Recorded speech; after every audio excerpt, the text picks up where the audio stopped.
Hello नमस्कार दोस्तों, मैं आकाश और आप देख रहे हैं मिशन अब्रॉड। दोस्तों, मिशन अब्रॉड यूट्यूब चैनल में आप सभी का वेलकम है। आज की वीडियो में बात करेंगे क्या ये पॉसिबल है कि आप कनाडा विजिटर वीज़ा को वर्क परमिट में कन्वर्ट कर सकें, देन वर्क परमिट से आप पीआर ऑब्टेन कर सकें।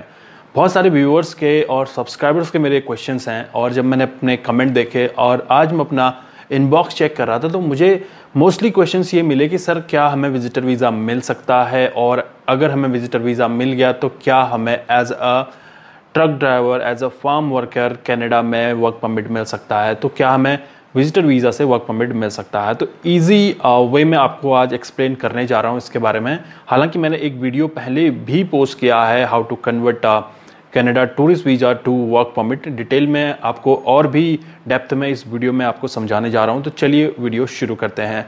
शुरू करने से पहले सभी व्यूअर्स से रिक्वेस्ट करूंगा, मिशन अब्रॉड यूट्यूब चैनल को जरूर सब्सक्राइब करें, बेल का आइकन जरूर प्रेस करें। दोस्तों, अभी तक मैं आपके लिए वीडियो पोस्ट नहीं कर पा रहा था किसी रीज़न की वजह से, लेकिन अब आपको कंटिन्यू वीडियोज़ मिलते रहेंगे। दोस्तों, जब मैं बात कर रहा हूँ कनाडा विजिटर वीज़ा की, इसको कन्वर्ट कैसे किया जाएगा ये डिटेल में बाद में समझेंगे। सबसे पहले हम बात करते हैं कनाडा विजिटर वीज़ा की। आपको अगर कनाडा विजिटर वीज़ा ऑब्टेन करना है तो सिंपली आपके पास जो आपका बैंक बैलेंस है शो होना चाहिए कि आपके पास इनफ फंडिंग है, और आपका जो एसोसिएशन है, आपके बैक होम से, आपके होम कंट्री से, लेट्स से कि आप पाकिस्तान बिलोंग करते हैं या फिर इंडिया से बिलोंग करते हैं, तो आपका ऐसा टाइप होना चाहिए कि जो वीज़ा ऑफिसर है उसको ये लगे जब आपका वीज़ा प्रोसेस हो रहा है कि ये बंदा डेफिनेटली वापस आएगा, क्योंकि इसके लिंक्स इंडिया से हैं, अपनी होम कंट्री से हैं। यहाँ पे आप अपनी प्रॉपर्टी दिखा सकते हैं अगर आपके पास कोई प्रॉपर्टी आपके नेम पे है, और अगर आपका यहाँ पे जॉब है, स्पेशली जो लोग गवर्नमेंट सेक्टर में हैं या आप अच्छी प्रोफाइल में हैं, आपका कोई भी जॉब है कंटिन्यू, अगर उस जॉब से आपका फैमिली रन करता है तो आप उसे शो कर सकते हैं। अगर आपका टाइप लिंक्स आपके बैक होम से अच्छे हैं, ताकि वीज़ा ऑफिसर को ये लगे इसका वीज़ा अगर मैं प्रोसेस करता हूँ तो ये कनाडा से वापस आ जाएगा, कनाडा में नहीं रुकेगा, इसलिए आपका वीज़ा यहाँ पे प्रोसेस हो जाएगा। तो ये मेन कंडीशन है, आपने वीज़ा ऑफिसर को सेटिस्फाई करना होता है कि आप अपनी होम कंट्री रिटर्न हो जाएंगे। दूसरा यहाँ पे पॉइंट है, आप एटलीस्ट 18 ईयर्स के होने चाहिए। माइनर्स के लिए थोड़ा सा यहाँ पे पेरेंट्स की गाइडलाइंस के थ्रू यहाँ पे जाना पड़ेगा, तो मैं ये रेकमेंड नहीं करूँगा, लेकिन अगर आप अबव 18 हैं तो आप इसके लिए ईजिली अप्लाई कर सकते हैं। तो ये दो चीज़ों को अगर आप ध्यान रखते हैं तो आपको ईजिली कनाडा विजिटर वीज़ा मिल सकता है। अब आपको विजिटर वीज़ा कैसे अप्लाई करना है, आप चाहें तो किसी कंसल्टेंट की मदद ले सकते हैं, या फिर आप अपना खुद विजिटर वीज़ा अप्लाई कर सकते हैं। विजिटर वीज़ा अप्लाई करने के लिए आपको सबसे पहले GCK अकाउंट क्रिएट करना होगा, जो कि canada.ca की वेबसाइट में जाके आप कर सकते हैं, और साथ ही साथ देन आप अपना फॉर्म्स फिल करके इसको अपलोड कर सकते हैं, ऑनलाइन वीज़ा के लिए अप्लाई कर सकते हैं। हालांकि बायोमेट्रिक के लिए आपको एम्बेसी जाना होगा, जहाँ पे आपका वीज़ा स्टैंपिंग होगी। स्टिकर वीज़ा लगता है आपका कनाडा का। मोस्ट ऑफ द केसेस अगर आप किसी एजेंट से करवाते हैं तो आपको फेक स्टिकर वीज़ा लगा देता है, लेकिन अगर आप खुद करते हैं तो आपको एम्बेसी जाना पड़ेगा, वहाँ पे पासपोर्ट सबमिट करना पड़ेगा। आप चाहें तो कुरियर की मदद ले सकते हैं, या फिर आप खुद एम्बेसी से अपना पासपोर्ट एक्सेप्ट कर सकते हैं। ये तो था आपका कनाडा विजिटर वीज़ा के बारे में, मैंने थोड़ा सा इंट्रो आपको दिया। और अगर आपको जानना है कैसे आप GCK अकाउंट क्रिएट करें, कैसे आप कनाडा विजिटर वीज़ा के लिए अप्लाई करें, तो आप हमारे चैनल में जाके चेकआउट कर सकते हैं। वहाँ पे प्रीवियस ईयर्स के वीडियोस हैं, लेकिन अब मैं नए सिरे से वीडियोस को अपडेट करूँगा 2021 के लिए। तो अब बात करते हैं यहाँ पे, क्या ये पॉसिबल है कैनेडियन विजिटर वीज़ा का कन्वर्ट करना वर्क परमिट में देन PR में? जी बिल्कुल पॉसिबल है। कनाडा विजिटर वीज़ा को आप वर्क परमिट में कन्वर्ट कर सकते हैं। इसके लिए सिंपली आपने अपना एक एम्प्लॉयर सर्च करना होगा। एम्प्लॉयर बोले तो कहीं से आपने जॉब ऑफर सर्च करनी है, लेकिन ध्यान रहे जब आप कनाडा एंटर कर रहे हैं तो सिक्योरिटी ऑफिसर आपसे डेफिनेटली क्वेश्चन करेगा कि आपका मकसद क्या है कनाडा विजिट करना। तो यहाँ पे आपको सिंपली ये देखना है कि आप कैसे आंसर करते हैं। अगर आप ये बोल रहे हैं कि मैं कनाडा जॉब सर्च करने के लिए आया हूँ विजिटर वीज़ा पे, तो आपको वहीं से डिपोर्ट कर देंगे। ठीक है, तो हो सकता है आपके साथ ये केस, क्योंकि बहुत सारे लोगों के साथ ये केसेस हुए हैं। और अपने साथ अपने ओरिजिनल डॉक्यूमेंट्स कभी लेके ना जाएं। अगर आपका जॉब सेटिस्फाई हो जाता है, आपको जॉब मिल जाती है, तो आप कुरियर से भी मंगा सकते हैं, ये बात की बात है। लेकिन अपने डॉक्यूमेंट्स की स्कैन कॉपी अपने ईमेल पे आप रख सकते हैं। फोटो स्टेट भी ना रखें, आप सिंपली अपने डॉक्यूमेंट को कैरी ना करें। मेरा बोलना यही है कि आप अपने डॉक्यूमेंट्स को कैरी ना करें, जिससे कि आपका कोई भी इश्यू क्रिएट हो। तो आप सिंपली एक टूरिस्ट बन के जाना है। जब आप कनाडा एंटर करेंगे तो सिंपली आपने एक एम्प्लॉयर सर्च करना है। अगर आपको एम्प्लॉयर मिल जाता है, अब एम्प्लॉयर कैसे मिलेगा ये डिपेंड करेगा आपके स्किल के ऊपर। आपका स्किल क्या है, लेट्स से कि आप प्लम्बर हैं या कारपेंटर हैं तो आपको इजीली जॉब मिल सकती है, डिपेंड्स ऑन स्किल, और आप किस प्रोविंस में लैंड हो रहे हैं। आपको ये ध्यान देना है कनाडा लैंड होने से पहले कि आप किस प्रोविंस में सबसे पहले लैंड होंगे और कहाँ से कहाँ विजिट करेंगे और किन प्रोविंसेस में मोस्ट ऑफ द केसेस आपको जॉब मिल सकती है। आपने ये सर्च अपने अनुसार करनी है। हो सकता है आपके कोई रिलेटिव टोरंटो में रहते हों या ब्रैम्पटन में रहते हों, तो आपने ध्यान देना है कि ब्रैम्पटन में कितनी जॉब्स हैं और टोरंटो में कितनी जॉब्स अवेलेबल रहेंगी, तो उसके अकॉर्डिंग आप अपना मूव इन मूव आउट का प्लान बना सकते हैं। ठीक है, तो इसके अकॉर्डिंग आप जॉब सर्च कर सकते हैं। अगर आपको जॉब सर्च करने में हेल्प चाहिए होती है तो आप न्यूज़पेपर की मदद ले सकते हैं, जॉब पोर्टल्स की मदद ले सकते हैं, लोकल क्लासिफाइड की मदद ले सकते हैं। ओके, और अगर आपका रिलेटिव ऑलरेडी कनाडा में है तो नेटवर्किंग के थ्रू भी आप अपना जॉब सर्च कर सकते हैं।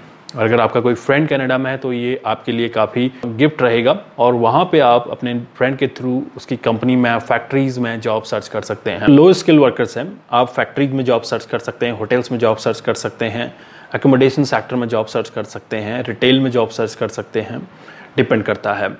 अगर आपको जॉब मिल जाती है उसके बाद आप अपना वर्क परमिट के लिए अप्लाई कर सकते हैं। वर्क परमिट के लिए अप्लाई करने से पहले एम्प्लॉयर को भी कुछ फॉर्मेलिटीज़ करनी होती हैं। एम्प्लॉयर को एक एडवर्टीजमेंट रन करना होता है लोकली, 1 मंथ के लिए एटलीस्ट ये एडवर्टीजमेंट रन होता है।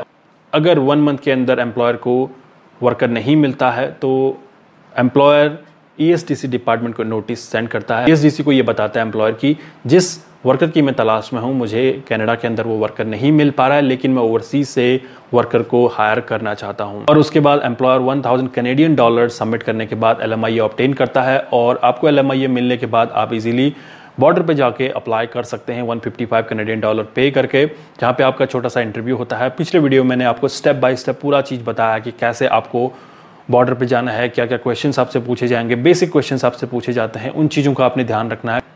अगर आपके आंसर्स और आपके जॉब ऑफर जो आपको प्रोवाइड की गई है उसमें डिफर रहेगा तो आपका यहाँ पे इंटरव्यू में आपका वीज़ा रिजेक्ट हो सकता है, आपका वर्क परमिट रिजेक्ट हो सकता है। लेकिन यहाँ पे सिंपली क्वेश्चंस पूछे जाते हैं बॉर्डर में, और अगर आप बॉर्डर में नहीं जाना चाहते हैं तो आप इसे ऑनलाइन अप्लाई कर सकते हैं। ऑनलाइन अप्लाई करने का सिंपली आपको टाइम ज़्यादा लगना है, आपका ऑनलाइन अप्लाई हो जाएगा। अगर आप विजिटर वीज़ा पे आए हैं तो आपका 6 मंथ, 5 ईयर, 10 ईयर, 1 ईयर का वीज़ा लग सकता है।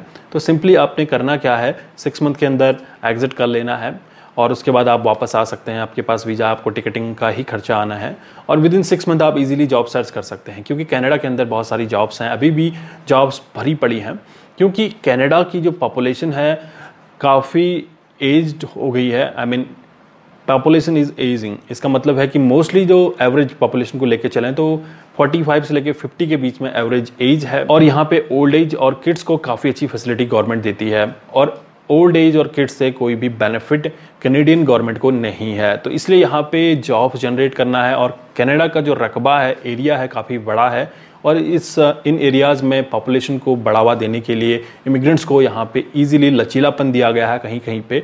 और कनाडा के अंदर आपको कंसल्टेंट मिल जाएंगे और अटॉर्नी मिल जाएंगे जो कि आपकी हेल्प करेंगे।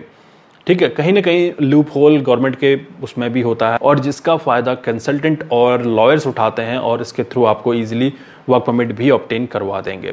ठीक है, ये तो था आपका वर्क परमिट ऑब्टेन करने का छोटा सा प्रोसेस।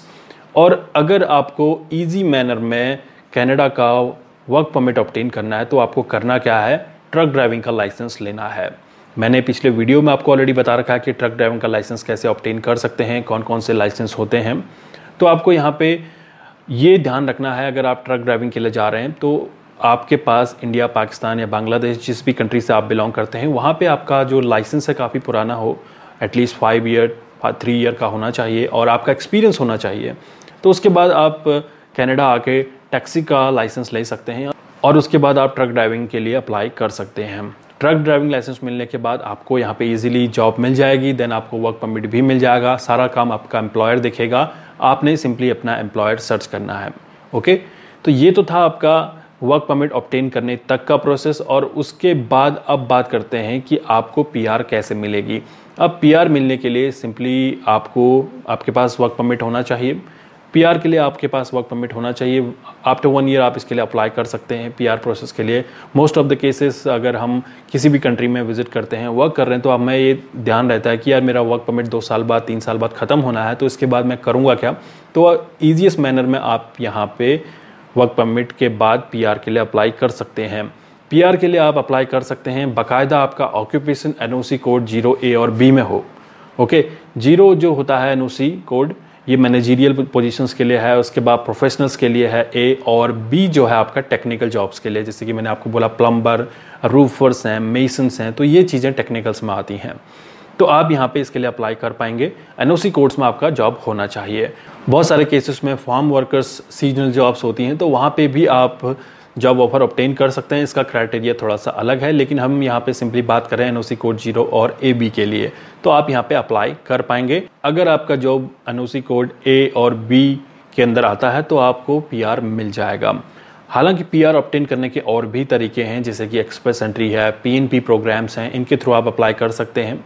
और अप्लाई करने के लिए आपको कुछ रिक्वायरमेंट्स को फुलफ़िल करना रहेगा, जो कि थोड़ा सा हैक्टिक रहता है, क्योंकि आपको यहाँ पे एक्सप्रेस एंट्री PNP के लिए अपना वॉइस करवाना पड़ता है। वर्ल्ड एजुकेशन सर्विसेज से EC आपको ऑब्टेन करना पड़ेगा, IELTS ऑब्टेन करना पड़ेगा, बहुत सारी फॉर्मेलिटीज़ रहती हैं।